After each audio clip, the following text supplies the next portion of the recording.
Shall we get started? Yeah. Thank you for that woo. The only woo.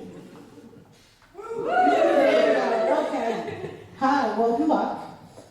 Welcome back to the Inclusivity in Publishing panel, and we are going to hand over to Cady and Matty. Hello everyone, welcome to Marginal. Welcome to the Marginal Changemakers panel. My name is Cady Davies, with pronouns she, her, and I'm going to be one of your hosts for the panel.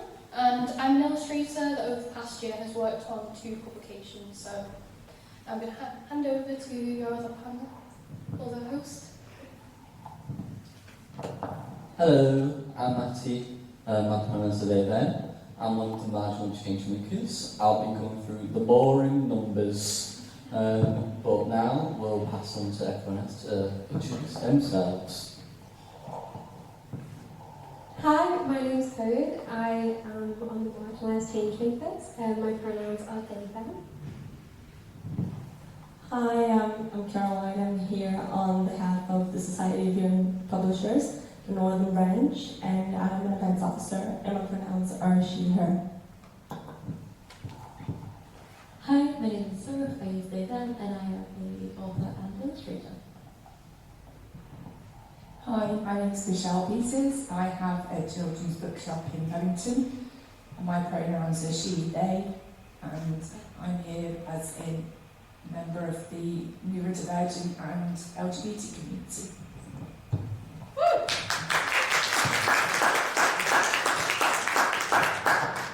So, let's quickly begin with the first question, and we'll go down the line.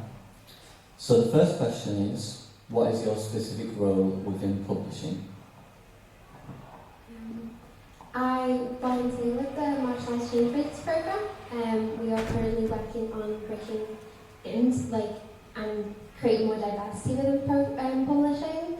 We're running 3 campaigns: Inclusivity Charter, a networking sort of event, and then one that we're choosing. I also work within the libraries, and I am trying to get more young adults and teens within the libraries and have more space for them, because I don't think there is a lot of space. And I'm also a writer and illustrator, and I'm looking to break into the publishing industry.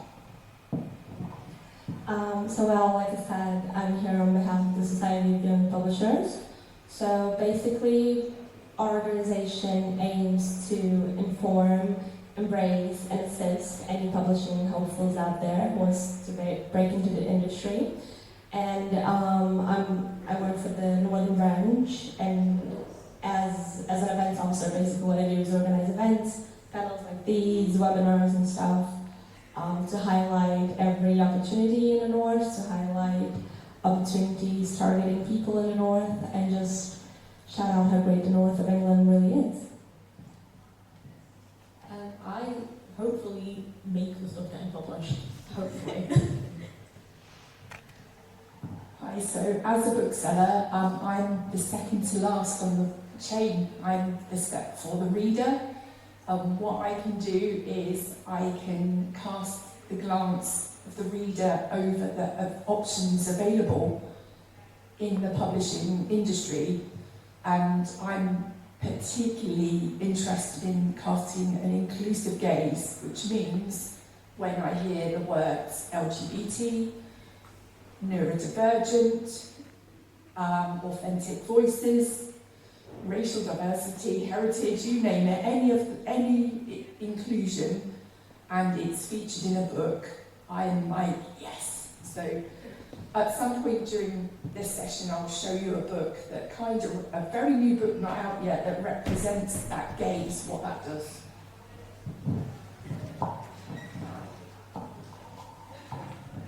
Thank you all for that. This will be a nice little question, this one. So, if you could describe publishing in one word, what would it be? Mysterious? Change. Vaguely terrifying.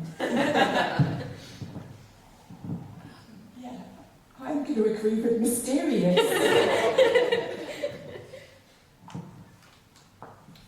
Now we'll pass on to Cady with this one. So to go into more detail about what publishing is the activity of making information, whether that be literature, music, all types of content available to the public for sale or for free. Traditionally, this refers to public printed works such as books, comics and newspapers. Now let's go on to some more questions. Thank you.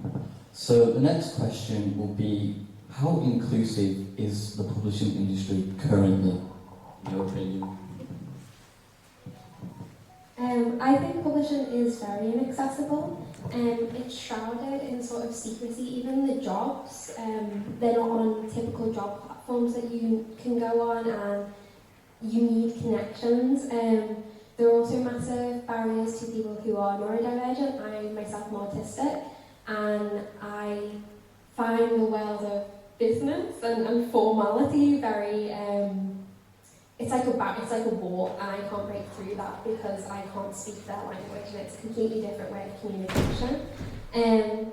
It's also, publishing is also about controlling the narrative, and the publishers they are the ones that pick and choose what books and what voices to support. So then encouraging diversity is how we get the world of publishing to represent us and to represent the world around us. Because it's not as diverse as it should be. I mean, I like to be optimistic, and I'm going to say that it's important that we recognise that change is happening. So, for example, last year, Penguin Random House initiated this really interesting program that was exclusive to people who come from a working class background. We've got Hachette UK, who now has transferred their central offices from London to Sheffield, which, it's the only one of the big five, like it's the second biggest publisher in the world, who's done that, is trying to agonizingly slowly decentralize the industry from London.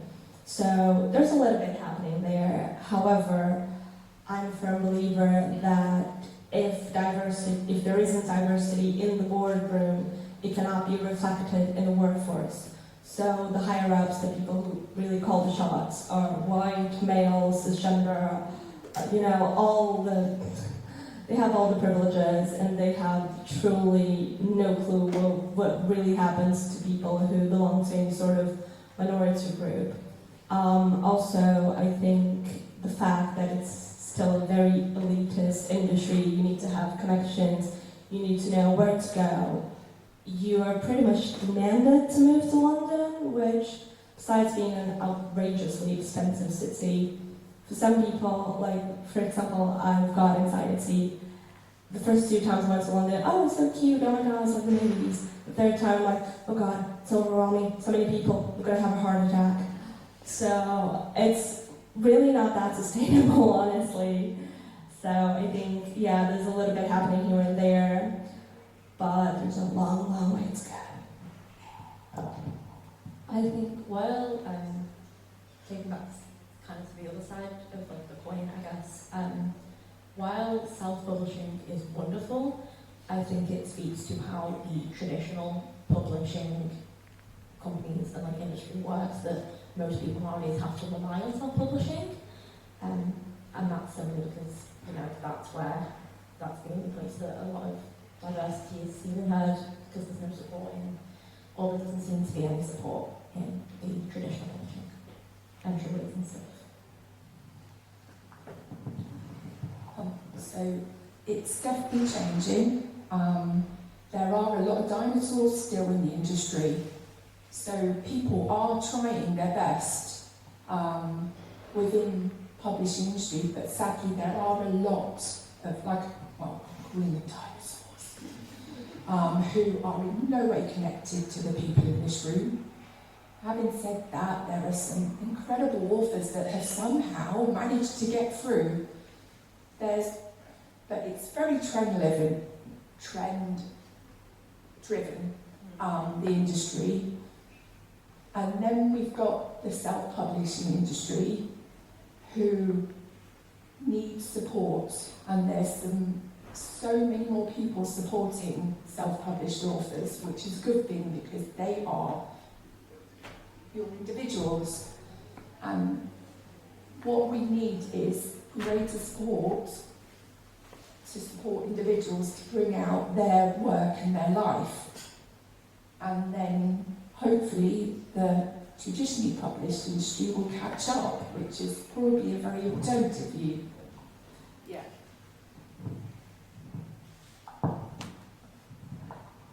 Brilliant answers those. So the next question will be, how do you advocate for marginalised young people? I am involved in groups like Comics Youth. I'm training to be just like us ambassador, same as Matty.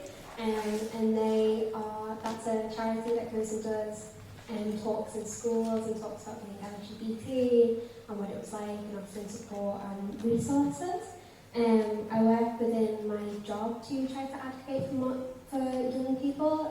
Libraries are wonderful and are places of accessibility, but they tend, at least within the council, to be more aimed at elderly people, and there's not much room for young people, and there's not much diversity within the books that are stocked either. So I'm working with my librarians to create book clubs and non-fiction areas and specific things for young people. And then I also aim for inclusivity within my own art and writing. I think that I can talk about what it's like to be autistic from my perspective, and I can talk about being non-binary, but I'm also white, and I cannot be a voice for other marginalised communities. But I can increase inclusivity within my own writing by researching and communicating and building connections with other marginalised communities so that my creations represent the world, and also by supporting the amazing people who do create things. I think that you get a lot out of advocating for others as well. Now I'm going to talk a little bit about the SIP, Society of Young Publishers, and what we do, because the majority of people who somehow engage with SIP, who work for SIP, are under 30, so we are mostly young women who are working and trying to do this.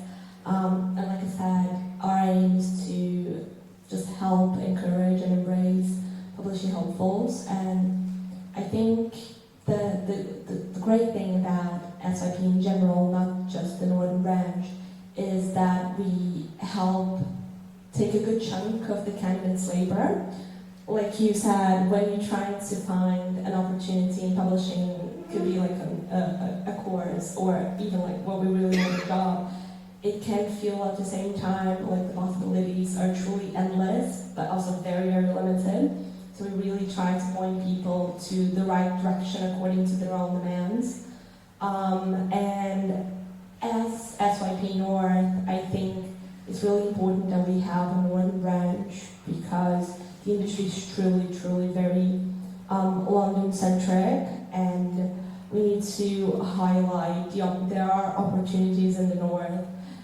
There are amazing indies in the North that offer work experiences, that publish amazing books, diverse books, that are really, really overlooked by the traditional, publishing houses.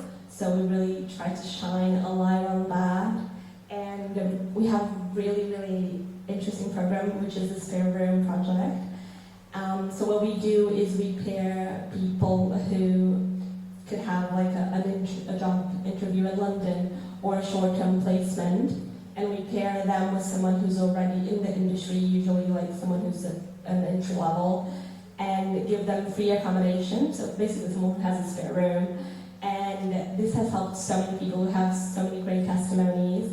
There's this, I wrote this down, there's this person from around Manchester, East Yorkshire, and she tells how she wouldn't be able to have gotten the placement that she did because of the Spare Room Project, because without it, she didn't have the connections, she didn't have the money, and a 4-hour train ride every single day, it may be doable, but it's hellish. No one should be she'd be forced to do that. So because of the project, she had the opportunity to have this placement. She made a friend, because that's the other thing, like you get kind of an unofficial mentorship, because you live with this person who's already in the industry, and you get to see how their lives really is.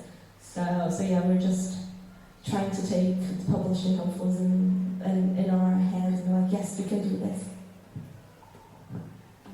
I live and exist. I truly believe that the whole help starts at home saying, and I volunteer with Comic Youth. I have for years, but I help starts at home, and I try and make sure that all of the spaces I am in, or I enter, or I create are safe and accessible and just a community. Because help starts at home. You have to make sure you and yours are safe before you can help anyone else. And sometimes making sure that you and yours are accepted and feel comfortable is the hardest thing sometimes. Hi, so one of the ways that I make my bookshop more inclusive, as I said, is by bringing books out by people that you've never heard of and reading them. So this book represents an autistic teen who's bisexual, and I'm reading it as an autistic person in the LGBT community, and I'm reading it and thinking, perfect, and that other people might want to read about those people. So ultimately, publishers notice sales, don't they?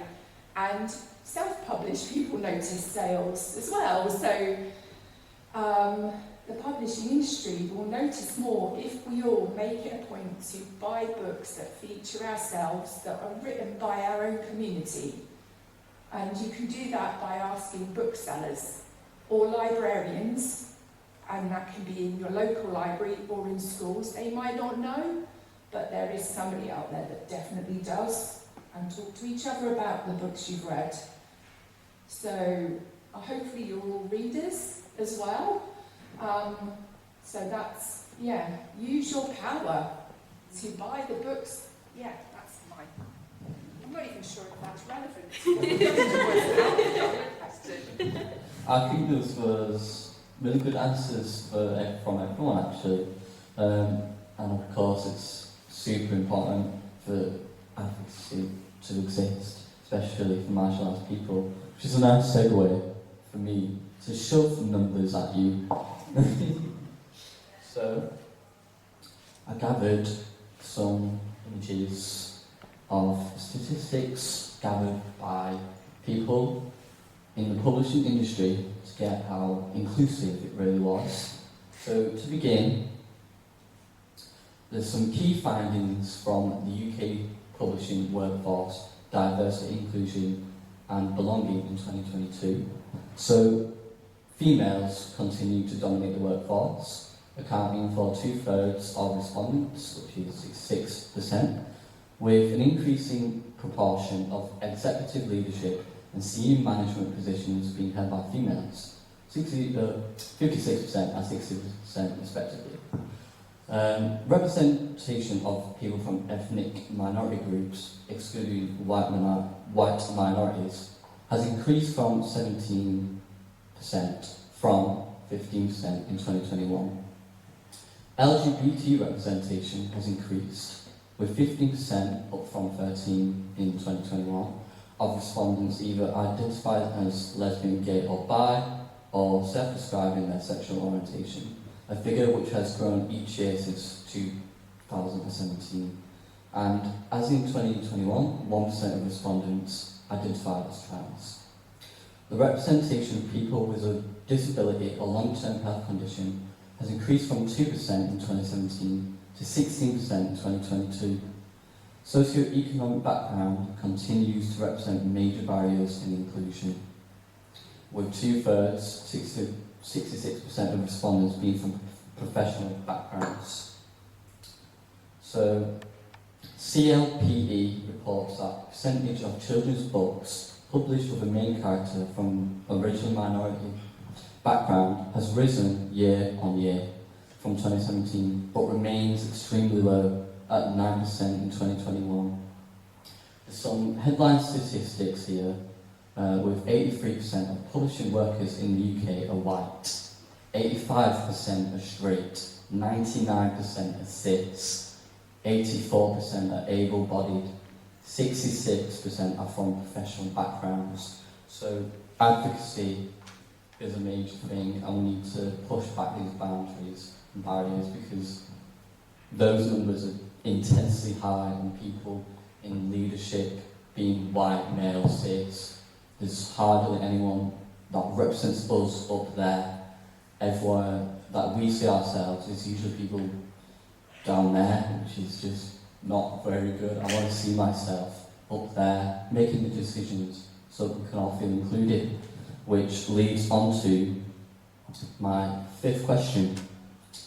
What are you doing generally to be more inclusive? I think one of the best things that you can do to be inclusive is to increase what media you are buying and reading and watching and listening to. Personally, when I try to donate, I try to raise awareness, especially through social media. Sharing things on Instagram and being a part of other people's journeys is so important. I increase my education, and I listen to marginalised voices, because the only way that I can be inclusive is if I listen to other people, and I think that's true. I don't think you can fight and advocate if you don't listen. And I also just try to support my peers. I think that's really important, is that we're all marginalised voices, and I think you can read and see what you want, but you also need to support the people around you. As an organisation, we really try to kind of explore our platform as fast as possible in order to truly shine a light on every kind of voice.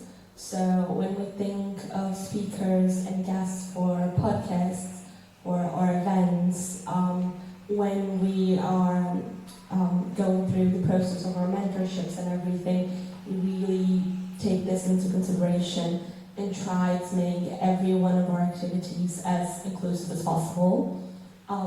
We also have an inclusivity survey that we do. I mean, we are a nationwide organization, so we do have a little bit of agencies. So there's this inclusivity survey that we basically unite all the branches.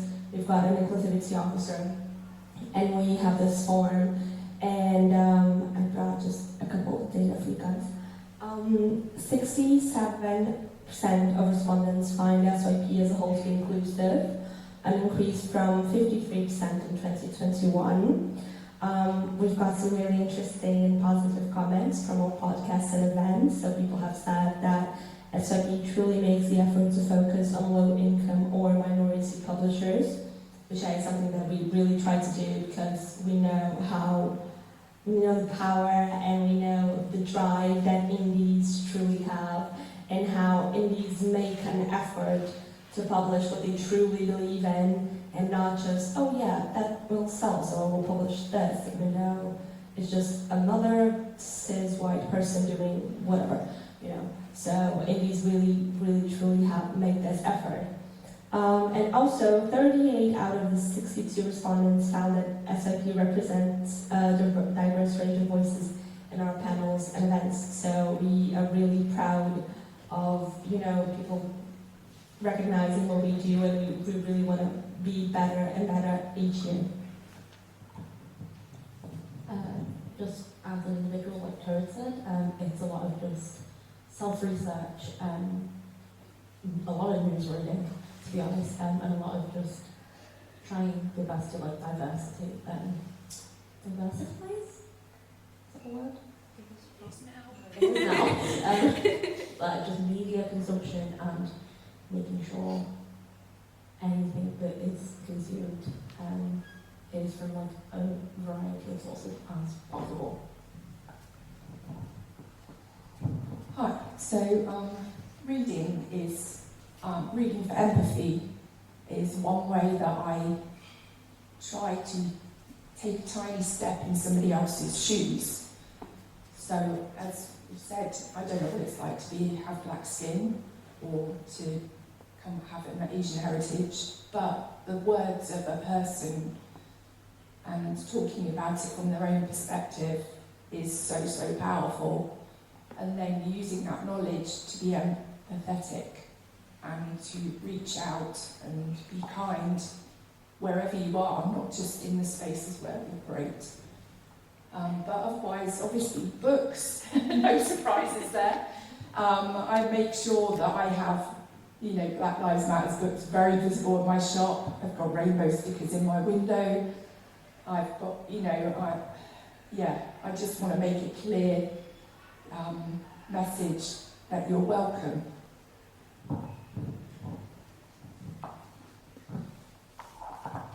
Amazing, thank you so much. These next few questions will now be asked by Cady. So this next question is more aimed at publishers and stockists, but feel free to answer in your own way. How many books do you publish or stock by marginalised people? I think this is a really Too many. Pop down to Bedlington. I have about 4,000 books in my shop, and I can think of at least 1,000, if not more. I haven't read all 4,000, so.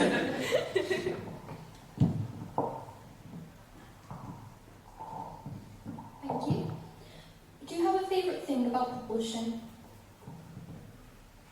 I think my favourite thing about publishing is just that it just fulfills dreams. I feel like, as a writer, when you meet someone who writes, it's almost like an instantaneous bond of, oh my god, so you also create something, and it's like a child, it's something out of nothing. And although publishing in the industry is so hard and inaccessible, but the ability to hold your own work in your hands and say, I've created this, and this is my heart and soul in this page, I think that's absolutely wonderful, and it's just it's a magical feeling, and you feel like a magician, don't you? Like, oh, I created this. So that's my favourite thing. Honestly, for me, this is one of the hardest questions, like the hardest question. But I think, honestly, my favourite thing about publishing is definitely the output, the books, and like the feeling you have when you finish a book. Not just when you finish, like throughout that journey when you're holding that book, and it just takes you to that different place, or it just makes you feel back home. For example, like whenever I read a book that has a Latino protagonist, and I kind of, oh my god, that's my food, that's how my people talk, and it's just so magical.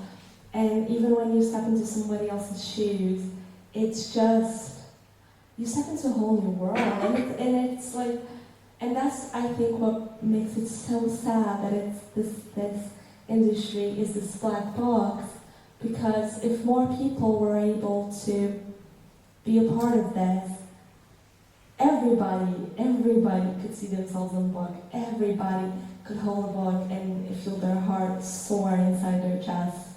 So yeah, I think we're gonna get there. I think I'm like super lucky because my publishing experience is through Comic Street and the Marginal Publishing House, so I'm not entirely sure how, I think it will be unique my experience was, considering how great Comic Street and the Marginal Publishing House are. My favourite thing has been the sense of community and the sense of belonging that I got through publishing this book, and like publishing my book, and just having others around me be confident in my work and want to see it succeed just as much as I did, if not more. There was a few weeks and months there where they wanted it to succeed way more than I did, and just having somewhere to go for that support was incredible, and just knowing that other people out there felt the same way was just amazing. I just give thanks for what it produces. It's beyond precious, isn't it? to sit with a book in your hand. And it can't be underestimated how precious that is. So yeah, that.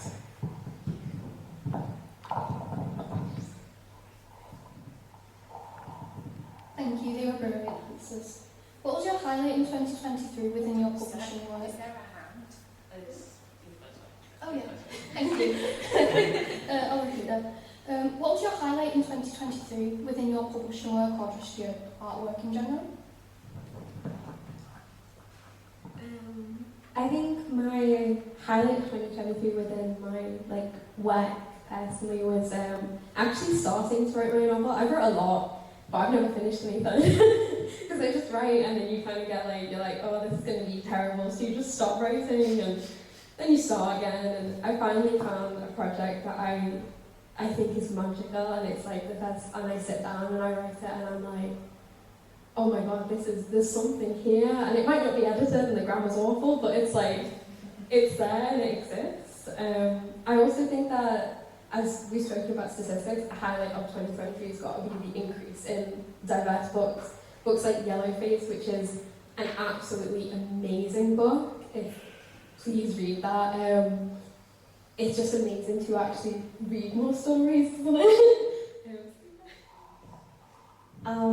So from an organisational point of view, I think the highlight was an event that SOP North organised in partnership with Cady UK, where we got to talk. It was just this beautiful safe space to talk about how superior North is.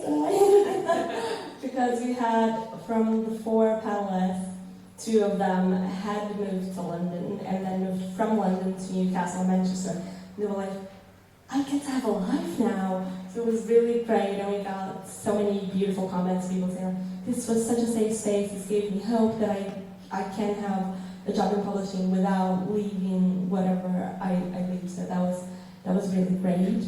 From a personal point of view, I'd say organising the Euro Literature Festival, which is happening again this year in March, so pay attention, people. We got to organise a poetry event, and I was behind the organisation, and we had a lineup formed just of poets of colour, which was amazing, and 2 of them were from immigrant backgrounds, and one of them was Argentinian, so having a fellow Latinx in a room with me was just amazing. I think having not only my book published through Marginal Publishing, just seeing how many books came out last year, so many, and still even into this year, just seeing all the incredible projects that came out of Marginal Publishing. It's been so cool. Yeah, mine's quite simple. I'm very fortunate to spend time with authors, which is, after reading as well as reading, very precious. And this year I was in the room with an author when the children gave her an unprompted round of applause. I know, it's really simple, isn't it? But and the other thing was that we were acknowledged in a book by Cynthia Murphy, who is a Manchester author, and honestly, I'm like, even now I mention it, I'm like very starstruck.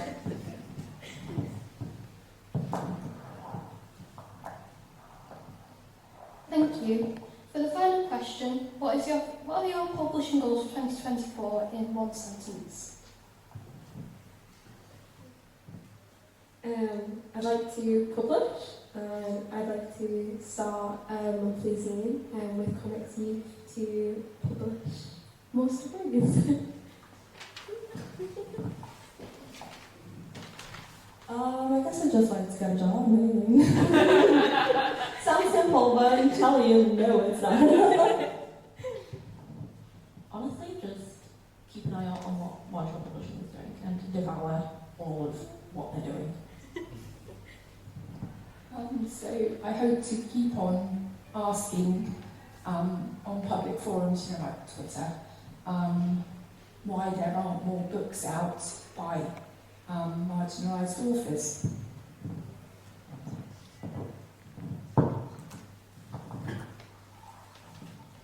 you everyone, you've done brilliantly. So now we're going to open the space to have an audience Q&A. So if you'd like to raise your hand to ask a question, feel free to. You raised the issue of the nature of the identity and gender of the people at the top, as you see it, of these publishing groups. I think that's very unfair because that makes an assumption about the motivations of the people who are running those companies. Because I think a much more, in my view, reasonable view as to their motivations could simply be profitability. And I think for you to use that as a reason, because you don't know the identity, you're making a lot of assumptions about those people that run those companies, which I think is very unfair. Is that a question? Sorry. Well, that's my view. But it's the Q&A, so do you have a question for the panelists? That's what I've just said. Well, what do you think? There you go, there's the question. Is marketability or profitability of products more a reasonable explanation as to why those products aren't on the shelves?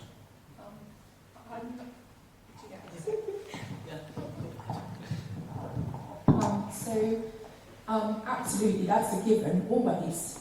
But I think the diversity of reporting isn't exactly linked.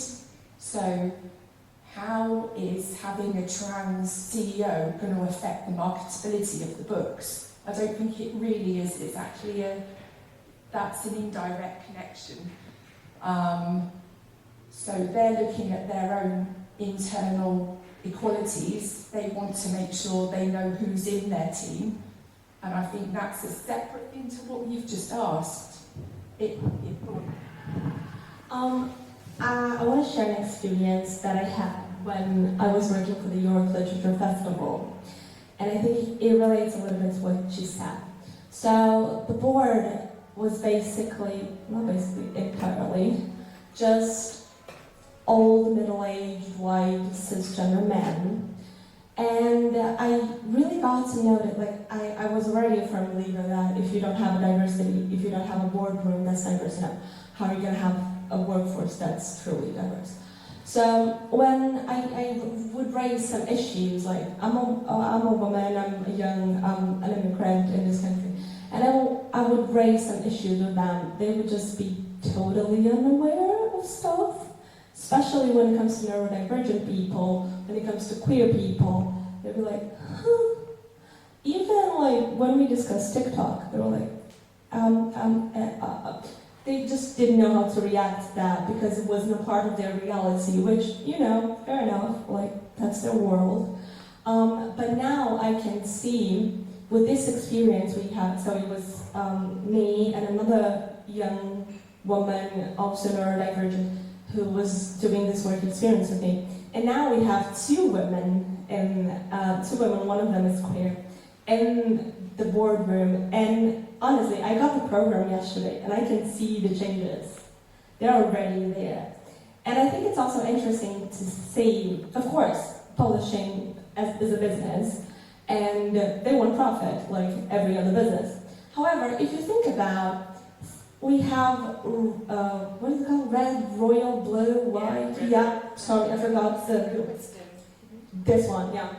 Heartstopper. We have so many Yellowface, huge success.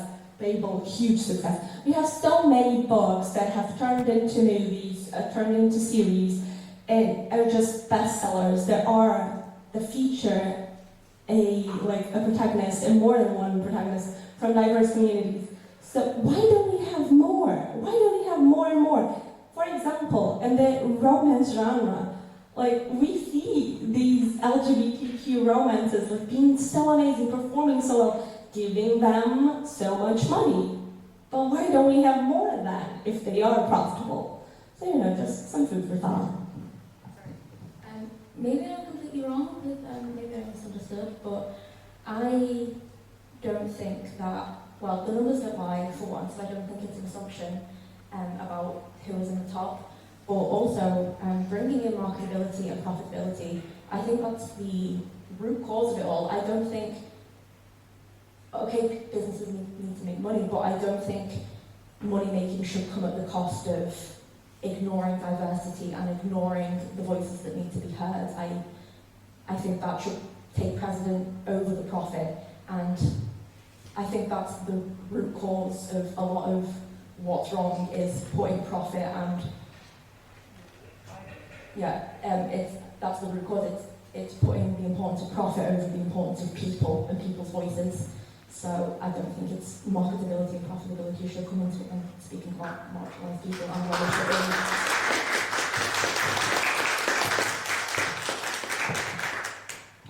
What they said. Yeah, is there any more questions? Questions? When you step into professional space, there's often an expectation that the minority that you represent is a monolith, and that it's your responsibility to advocate for your entire minority. How do you deal with this when stepping into those spaces, knowing that, yes, you're here to try and give representation to younger members of your minority, but also realise that you have kind of responsibility to educate people around you, even though it's not necessarily your fault? It's a hard thing to deal with. How have you navigated that? This is an open question. I don't really like answers. I can actually answer that. I've done loads of stuff like this, educating people and everything, just like us. I do that constantly. I teach them, like, usually their secondary school ages up to 18, but I like to talk to about LGBT identities. And educating people can get exhausting. Doing it like constantly, talking about your experiences, like everything there. What the hell is non-binary? Oh, I don't know where to go again. But the way I've done it is that if I feel like a day where it's just like, I really cannot explain anything to anyone right now, I'm so tired. I just don't, because it's not my job constantly, all the time, because that would get super exhausting and I would get burnt out. So I'm autistic, and autism is a spectrum, but it's a spectrum of symptoms. So my symptoms are going to be completely different to anyone else who's autistic in this group. So I think, but when you walk into a room and you say you're autistic, you get the most intrusive questions because people want to know things and they are ignorant of it, and then you have to be that voice. But for me, it's like trying to sort of talk about it in like an unemotional perspective, so that it's less about what I personally go through and what someone could go through. So, for example, texture issues or socialising, and like I quite like socialising, but it can exhaust other autistic people and things like that. And it's about just someone's got to do it, and someone's got to walk into that room. And the more we go into rooms and the more we speak about our perspectives, the easier it's going to be for other young people and children, and then children get to walk into a room and they don't have to explain their symptoms because someone's done it for them. So like guiding and helping support the future generations so that they don't have to go through as much bigotry that we have.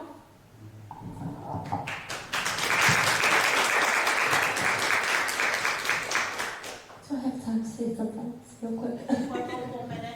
Yeah, I'll be really quick now.